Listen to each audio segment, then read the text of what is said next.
I was admiring my newly installed privacy fence when I heard the unmistakable sound of disapproval. A throat being cleared with the specific frequency that signals an imminent complaint.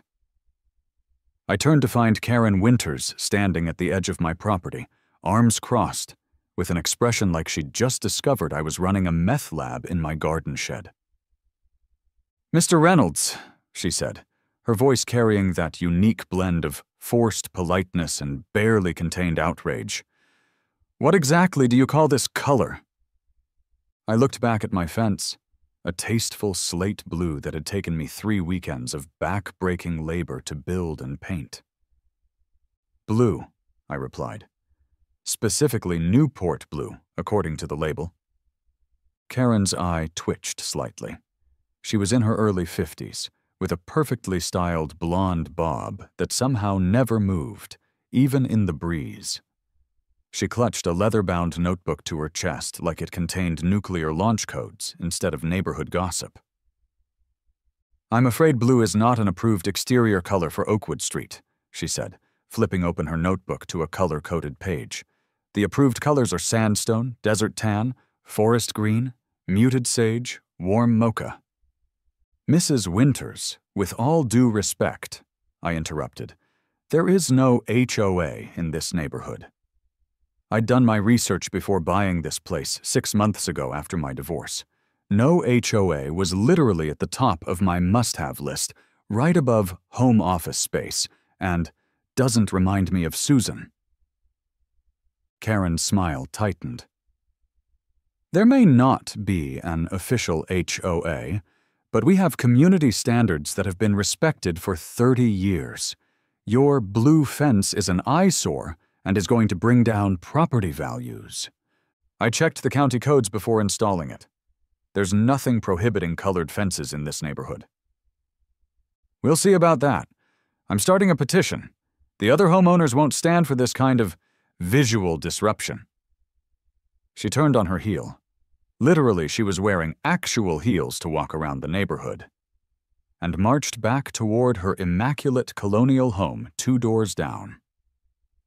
"Have a nice day," I called after her with deliberate cheerfulness, which only made her back stiffen further. Once she was out of earshot, I muttered, "Guess the fence isn't the only thing that's blue around here."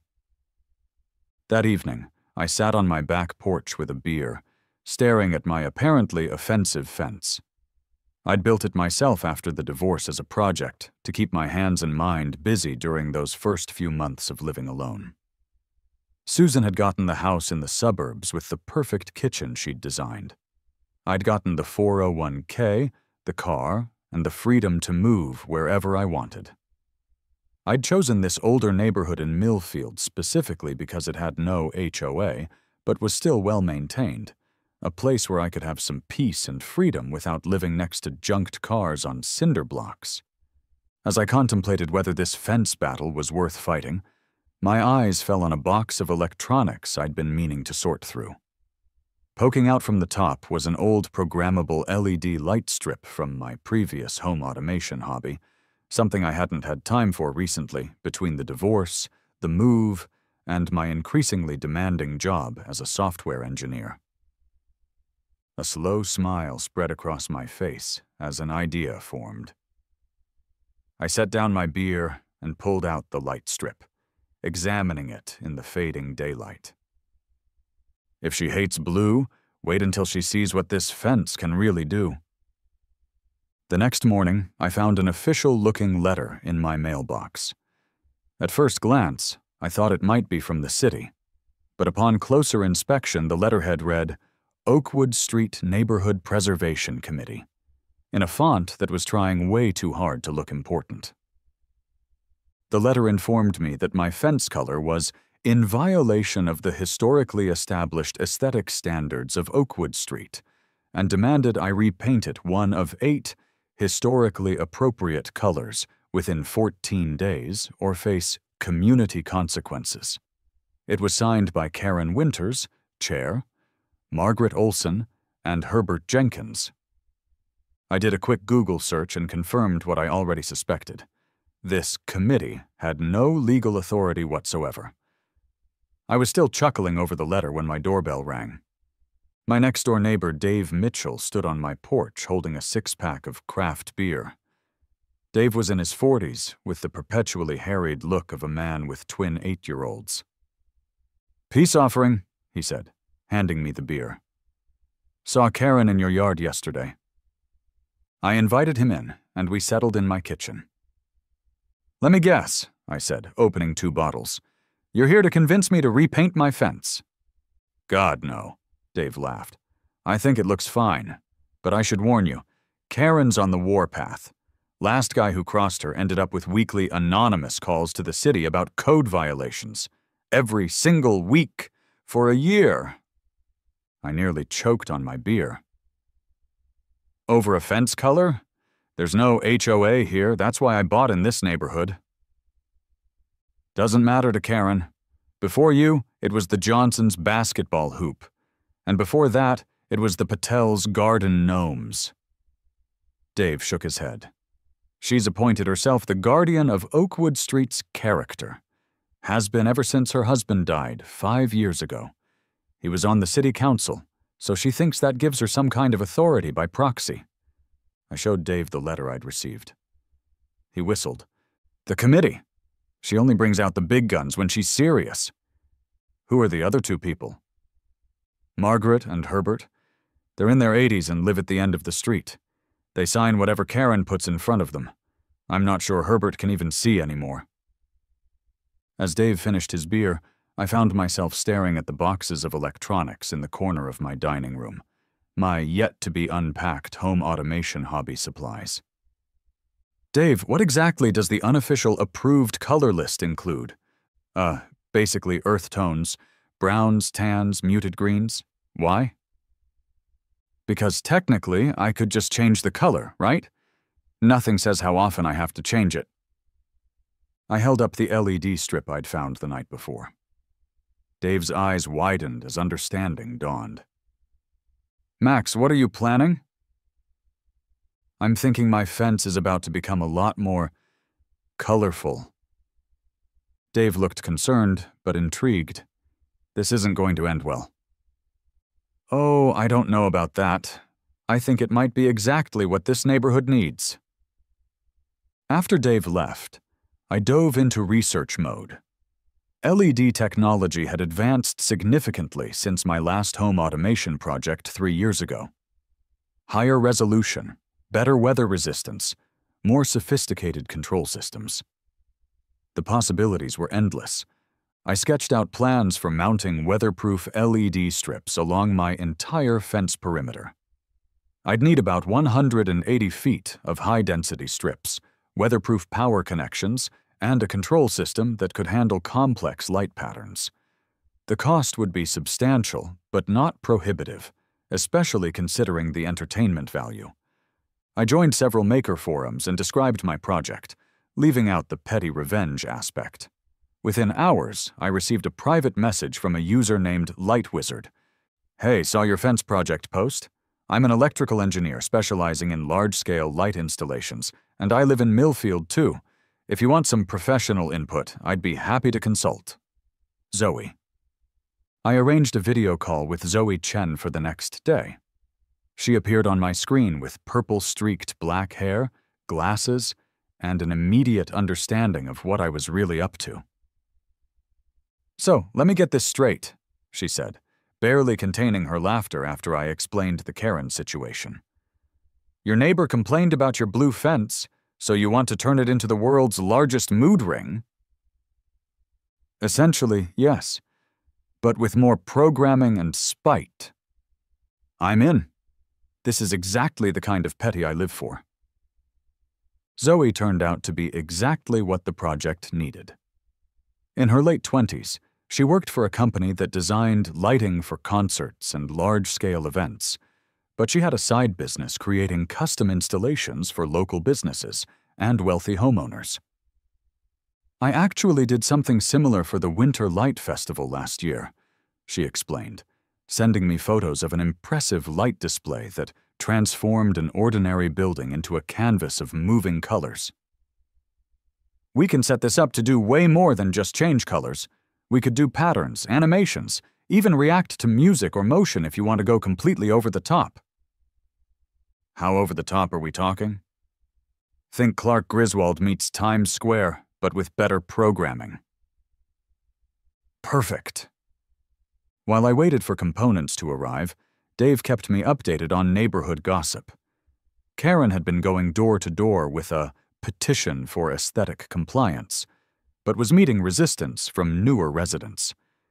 She told the Millers that their property value could drop 15% because of your fence, Dave reported, while helping me install discrete mounting brackets on the inside of my fence panels. Mrs. Miller asked for the data supporting that claim, and Karen just huffed about common knowledge. You'd think she'd have better things to do with her time, I said, measuring the spacing for another bracket. That's just it, she doesn't. Running this neighborhood is her full-time job. Unpaid, self-appointed, but she takes it more seriously than most CEOs. Over the next week, packages began arriving daily. I converted my garage into a workshop, testing LED strips and configuring the control system. To avoid arousing suspicion, I kept the fence's outward appearance unchanged and worked on the inner side that faced my yard. When Zoe arrived that weekend to help with the installation, she brought additional equipment from her professional inventory. I had some extra weather-sealed controllers from a canceled project, she explained, unloading boxes from her car. Much better than the consumer-grade stuff you ordered.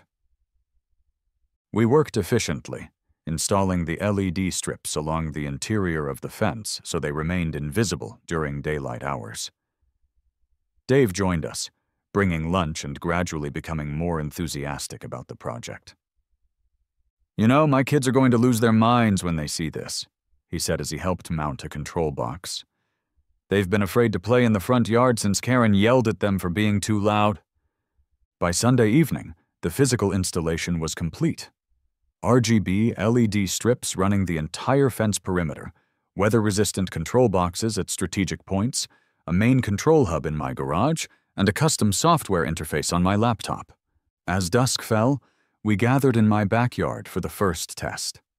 I clicked a button on my laptop, and the fence came to life with a soft white glow that gradually shifted to a gentle blue, the same blue that had started this whole conflict.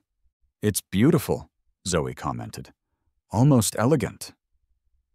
That's just the beginning, I grinned. Wait until you see program number 2. With another click, the fence transformed into a rippling rainbow pattern, colors flowing smoothly around the perimeter in a mesmerizing display. Dave burst out laughing. Oh my God, Karen is going to have an aneurysm. The initial test drew attention. Neighbors walking dogs or taking evening strolls stopped to watch. A few cars slowed as they passed my house. A woman across the street called out, "This is amazing! Are you going to do this every night?" Still working out the details, I replied, pleased by the positive response. As we stood admiring our work, a white Lexus SUV drove slowly past. Karen didn't stop, but we could see her face transition from confusion to horror to outrage through the car window. And showtime begins, Zoe murmured. 10 minutes later, my phone rang with an unknown number. Mr. Reynolds, Karen's voice was tight with controlled fury. Turn off those lights immediately. This is completely unacceptable. Actually, Mrs. Winters, I've decided to comply with your color concerns. The fence will now display all approved colors, and a few extras. Have a good evening. I hung up before she could respond, and turned to my accomplices. I give it less than 24 hours before she calls the cops. Dave checked his watch. I say 12 hours tops. Zoe shook her head. You're both wrong. My money's on less than an hour. 37 minutes later, a police cruiser pulled up in front of my house. Officer Rodriguez stepped out, looking tired and slightly annoyed. He was in his late 30s with a no-nonsense demeanor that suggested he'd seen everything the suburbs could throw at him. Evening, folks. Got a complaint about a light disturbance. I stepped forward. "Good evening, officer. I'm Max Reynolds. This is my property." "Mr. Reynolds, I've received a complaint about excessive and disruptive lighting coming from your property. Mind if I take a look?" "Not at all." Zoe had quickly switched the display to a more subtle program when we saw the police car approaching. Now the fence was displaying a gentle blue-to-green gradient that slowly pulsed, deliberately toned down from the rainbow pattern.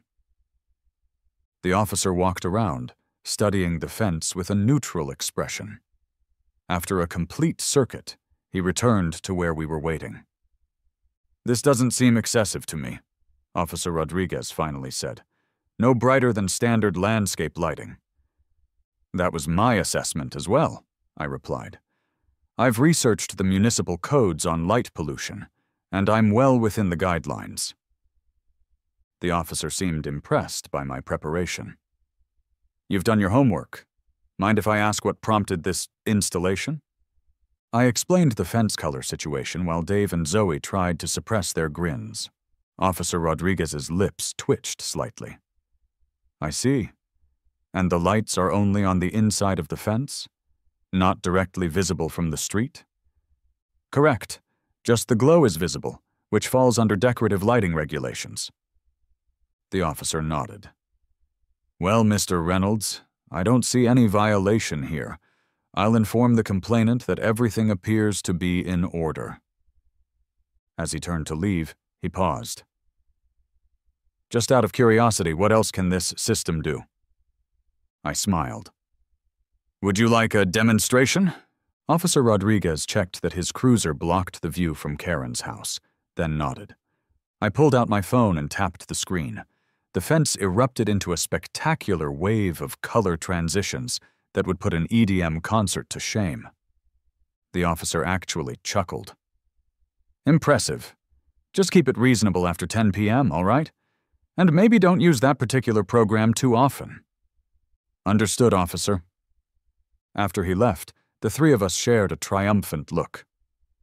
"Round one to us," Dave said. Over the next 2 weeks, an escalating battle of wills unfolded between Karen and me. 3 days after Officer Rodriguez's visit, Karen filed a formal complaint with the city about inappropriate use of lighting in a residential area. The city sent an inspector who, after reviewing the installation and applicable codes, found no violations. As long as I adhered to the 10 p.m. noise and light ordinance. Undeterred, Karen organized an emergency neighborhood meeting to discuss recent aesthetic disruptions. Only half the neighbors attended, and many actually expressed support for my creative display. The meeting ended with Karen angrily declaring she'd take the issue to the city council. I responded by programming a new display that spelled out "Hello Neighbors" in scrolling text. Children from around the neighborhood began gathering each evening to watch the light show. I started taking requests for color themes. "Can you do a purple and gold display for my daughter's birthday?" asked Mrs. Chen from 2 streets over. "It's her school colors." "The Millers are celebrating their 25th anniversary," Dave informed me. "Silver and white would be awesome." What had started as petty revenge was becoming something unexpected, a community gathering point. Karen escalated her tactics, placing flyers on windshields claiming that my lights were causing health issues and could potentially trigger seizures. I responded by consulting with Zoe about safe flash rates, adding a disclaimer to my light show, and actually toning down any rapid transitions to ensure they were safely below any threshold that could cause issues. Then I discovered that Karen had set up a camera pointed at my yard. A quick consultation with a lawyer friend confirmed this could be a privacy issue. Officer Rodriguez paid Karen a visit about proper surveillance etiquette. The situation took an unexpected turn when Karen's nephew Tyler, a 16-year-old who had been watching the light shows with his friends, secretly approached me one evening. "Hey, Mr. Reynolds," he said nervously, looking over his shoulder as if expecting his aunt to appear at any moment. "I, had some ideas for your light show." Tyler, it turned out, was a budding DJ who had been experimenting with syncing lights to music. He showed me some videos on his phone of his bedroom setup. "My aunt would kill me if she knew I was here," he admitted, "but this is the coolest thing to ever happen in this boring neighborhood." I invited him in, and we spent the evening creating a music-synchronized light show that attracted even more attention when we debuted it the following night. Karen's response was to escalate to the city council, submitting a formal petition demanding new regulations on excessive decorative lighting. Councilmember Patricia Hammond scheduled a site visit to assess the situation firsthand. Throughout this period, I continued to refine my light displays. What started as petty revenge had evolved into a genuine creative outlet. I created themed shows for different occasions, set up a simple website where neighbors could vote on the night's theme, and even began documenting the technical aspects of the project for my professional portfolio. The situation also began changing me. I had moved to this neighborhood seeking isolation after my divorce, planning to focus on work and avoid complicated relationships. Instead, I was now hosting informal gatherings in my yard, meeting neighbors, and reconnecting with my creative side. Zoe became a regular visitor, our professional collaboration gradually shifting toward something more personal. We discovered shared interests beyond lighting technology, a love of obscure sci-fi shows, hiking, and experimental cooking. "You know," she said one evening as we worked on a new animation sequence, "this was supposed to be a consulting gig, but I think I've spent more unpaid hours on your fence than on my actual job this month." "I could pay you," I offered, suddenly feeling guilty. "Nah, this is too much fun to be work." She nudged my shoulder with hers. "Besides, watching Karen's face when we debuted the Falling Stars sequence was payment enough." Meanwhile, Karen became increasingly isolated as her crusade against the lights failed to gain traction. Even her usual supporters began to distance themselves as they saw the positive community impact of the evening light displays. The conflict reached its peak when Karen confronted Tyler after discovering his involvement. "You're betraying your family by helping that light polluter," her voice carried across the street as they argued in their front yard. "Aunt Karen, it's just lights. People are enjoying them. Why is that so wrong?" Tyler responded. "This neighborhood has standards. Your uncle helped establish those standards. Maybe the standards could use some updating. Not everything needs to be beige." This exchange, overheard by several neighbors, began shifting public opinion even further against Karen's campaign. Just as I was hitting my stride with the light show, an unexpected visitor arrived. My ex-wife, Susan. She called from the end of my driveway on a Wednesday evening, having just pulled up in her immaculately maintained Audi. "So this is what a midlife crisis looks like," she said, eyeing the fence, which was currently displaying a gentle ocean wave pattern in blues and greens. "I'm 35, I pointed out. "Too young for a midlife crisis. This is just a regular crisis." Susan laughed, the familiar sound bringing a complicated mix of emotions.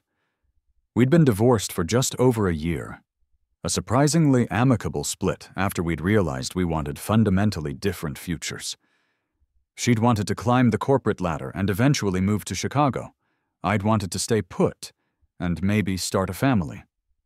No dramatic betrayals, just the slow recognition that we were heading in different directions. "I was in town for a conference," she explained, as we sat on my porch, watching the light display. "I heard about your electric fence from Martin." Martin was a mutual friend who had apparently been keeping her updated on my life.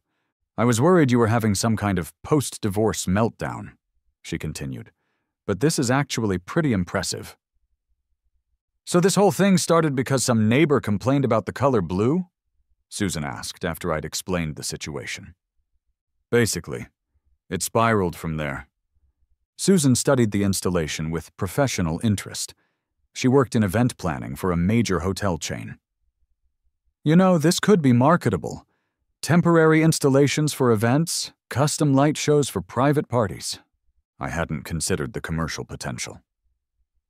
You think so? Absolutely. My company is always looking for unique visual elements. We're doing a corporate gala next month with a future tech theme. Something like this would be perfect. As we discussed possibilities, Karen appeared at the edge of my property. She was carrying her ever-present notebook and wearing an expression of grim determination. Mr. Reynolds, I want you to know that Councilmember Hammond will be here tomorrow evening. She'll see exactly how disruptive this spectacle has become. I introduced Susan. Mrs. Winters, this is Susan Reynolds. Your wife? Karen asked, momentarily thrown off balance. Ex-wife, we said simultaneously. I'm in town for the Regional Event Planning Conference, Susan added. I was just telling Max what a remarkable installation he's created. My colleagues would be very interested in this technology for upscale events. The professional validation clearly unsettled Karen, who had been painting me as an unstable troublemaker. She retreated without her usual threats. After she left, I considered this new wrinkle. You know, I never thought about turning this into an actual business opportunity. You should. It's creative, technically impressive, and clearly draws attention. That night I stayed up late sketching ideas for commercial applications of my system, energized by the new possibilities. The next morning, I filed a business registration for Reynolds Reactive Lighting and began creating a professional portfolio. Meanwhile, Karen had been busy making calls to particular city officials about outdated ordinances and potential code violations. Councilmember Patricia Hammond's visit was scheduled for 8 p.m., when the light show would be in full effect. I prepared a special program for the occasion, a tasteful display that showcased the technical capabilities without being ostentatious. Karen arrived early with a thick binder labeled Neighborhood Preservation Documentation. She'd brought reinforcements. 2 older residents from the other end of the street who nodded solemnly at everything she said. A small crowd of neighbors gathered, including Dave and his family, Zoe, Tyler, who positioned himself far from his aunt, and to my surprise, Susan, who decided to extend her stay to see how the situation played out. Councilmember Hammond arrived exactly on time. She was in her early 50s, professionally dressed, with the patient expression of someone who's mediated countless neighborhood disputes. Thank you all for accommodating this visit, she began. I'm here to observe and listen to concerns from all sides. Karen jumped in immediately, opening her binder to color-coded tabs. Councilmember Hammond, I've documented numerous instances of excessive light emission, improper fixture installation, and potential electrical code violations. She flipped to a page with photographs. As you can see, the lumens exceed what's reasonable for residential areas, creating a carnival-like atmosphere in our quiet community. I presented my own documentation, permits, electrical certifications, light level measurements, and testimonials from neighbors. The system was professionally installed, adheres to all relevant codes, and operates within noise and light ordinances, I explained. I also maintain a strict 10 p.m. curfew for any dynamic displays. Hammond listened to both sides, then asked to see the light show in operation. I activated the system, starting with subtle effects and gradually demonstrating more complex capabilities. The gathered neighbors spontaneously applauded after particularly beautiful sequences. Even Hammond looked impressed.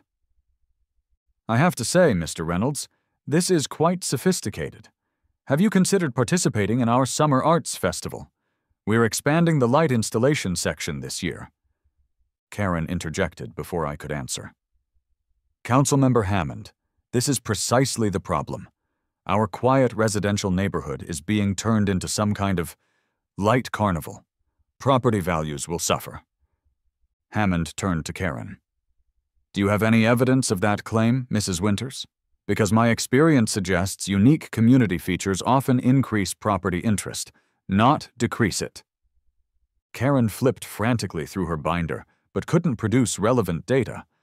Sensing the shifting momentum, Susan stepped forward and introduced herself, explaining how similar installations had actually enhanced property profiles in other areas. In fact, the tourism board in Portland features neighborhood light displays in their winter promotional materials. Other neighbors began sharing positive experiences. My kids can't wait for the evening themes. We've met more neighbors in the past month than in the 5 years we've lived here. I've had friends drive from across town to see it.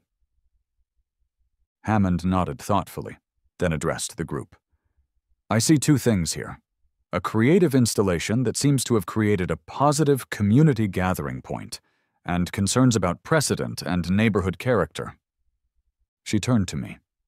Would you be willing to establish some regular hours, and perhaps a schedule of themes to help neighbors know what to expect? Absolutely, I agreed immediately. And Mrs. Winters, would that address some of your concerns about predictability and community standards? Karen realized she'd lost the support of the council member. I suppose it would be a start. Hammond smiled diplomatically. Excellent. I'll make a note in my report that a neighborhood compromise is being developed. And Mr. Reynolds, please do contact our Arts Commission about the summer festival. As Hammond left, the neighbors broke into small discussion groups, the mood surprisingly positive. Karen stood alone, her binder clutched to her chest, looking somewhat lost as her campaign dissolved around her. The week after Councilmember Hammond's visit brought surprising developments. I implemented the suggested schedule, creating a website where neighbors could view the theme calendar and even suggest special occasions to commemorate. I was in my workshop refining a new program when there was a knock at my door. To my shock, it was Karen, looking uncomfortable but determined. Mr. Reynolds, may I speak with you? I invited her in, curious about this unexpected visit. Karen took a deep breath. I've been thinking about Councilmember Hammond's suggestions. While I still believe our neighborhood should maintain certain standards, I realize that perhaps those standards can evolve. This was not what I expected. I appreciate that, Mrs. Winters. My late husband was actually quite interested in technology, she continued. He would have probably been fascinated by your system, though he never would have admitted it publicly. She placed a folder on the table. I've drafted a proposal for what I'm calling neighborhood enhancement guidelines. Rather than restrictive rules, it offers suggestions for how unique features can be implemented tastefully. I reviewed the document, surprised by its reasonable tone. This is actually very thoughtful. I spoke with your ex-wife before she left town. She mentioned the commercial potential of your light technology and suggested it could put our neighborhood on the map in a positive way. The conversation shifted into unexpected territory as Karen revealed she was concerned about maintaining her influence in the changing neighborhood. Her crusade against my fence was partly about resisting change that threatened to make her role as standards keeper obsolete. The neighborhood is changing, she admitted. I can either change with it or become irrelevant. By the end of our conversation, a tentative plan emerged. Karen would help organize a neighborhood light festival, leveraging her extensive community connections, while I provided the technical expertise. Her attention to detail and organizational skills complemented my creative and technical abilities. You understand this doesn't mean I approve of all your color choices, she clarified as she left. That shade of blue is still problematic. I laughed. The fence can be any color you want, and every color you don't. Dave was flabbergasted when I told him about Karen's visit. Karen Winters is helping you expand the light show? Did she get body snatched? Let's just say she decided it was better to be part of the change than fight it. In the months that followed, My light fence installation evolved from neighborhood curiosity to local attraction to business opportunity. With input from Susan, who continued to consult remotely, and technical assistance from Zoe, who had become more than just a colleague, I developed a portable version of my system for events. Reynolds Reactive Lighting booked its first commercial installation for a corporate event, followed quickly by a wedding reception. Tyler, Karen's nephew, became my first employee, managing the programming for theme nights while I handled the business development. The fence that started it all remained the testing ground for new effects and sequences. The scheduled shows became a neighborhood institution, with themed nights for holidays, birthdays, and community events. My home office workshop expanded to a small commercial space in town where Zoe and I could develop larger installations. Our personal relationship developed alongside the business, our shared passion for creative technology, creating a strong foundation. Karen, true to her word, helped organize the first annual Oakwood Illumination Celebration, which drew visitors from surrounding communities. Her meticulous planning and my technical wizardry made it a successful event that the city asked to expand the following year. The municipal code that Karen once tried to use against me got updated, with Karen herself serving on the Citizen Advisory Committee. The new code included provisions for innovative residential displays with reasonable guidelines rather than restrictions. Dave, watching the transformation of both the neighborhood and his friend, commented, "You know, 6 months ago you were a recently divorced guy who barely left his house except to build a fence. Now you've got a business, a girlfriend, and you've somehow turned Karen Winters into an ally, all because you painted your fence blue." Sometimes the best revenge isn't getting even, I reflected, watching as the evening's light show began its gentle startup sequence. It's getting creative. 1 year after the initial confrontation about my fence color, I hosted a neighborhood gathering to unveil my most ambitious light show yet. The event coincided with the official launch of my company's new product line of consumer-level programmable lighting systems. The fence that started it all now served as both a showcase for my technology and a symbol of how creativity can transform conflict into opportunity. Karen arrived early to help with the setup, having fully embraced her role as community coordinator for special events. She still insisted on proper procedures and documentation, but her energy had been redirected toward building rather than restricting. "The press release went out this morning," she informed me, consulting her tablet. She'd upgraded from the notebook. "We've already received responses from 3 local news outlets and the regional lifestyle magazine." "Thanks, Karen. I couldn't have done this without you." And strangely enough, I meant it. "Of course you couldn't," she replied, with a hint of her old superiority, but now accompanied by a knowing smile. "Someone needs to maintain standards, even for revolutionary technology." As neighbors gathered on my lawn, I took a moment to appreciate how much had changed. My post-divorce isolation had been replaced by genuine community connection. My technical hobby had evolved into a thriving business, and my fence, the simple blue fence that caused so much controversy, had become a canvas for expression that brought people together. Zoe slipped her hand into mine. "Ready for the big reveal?" "As ready as I'll ever be." When the show began, synchronized to music and more spectacular than anything I'd programmed before, I stood between Zoe and Karen, watching the faces of the gathered crowd light up with wonder.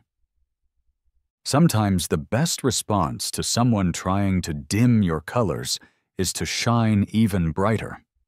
And sometimes a blue fence is just the beginning of a much more colorful story.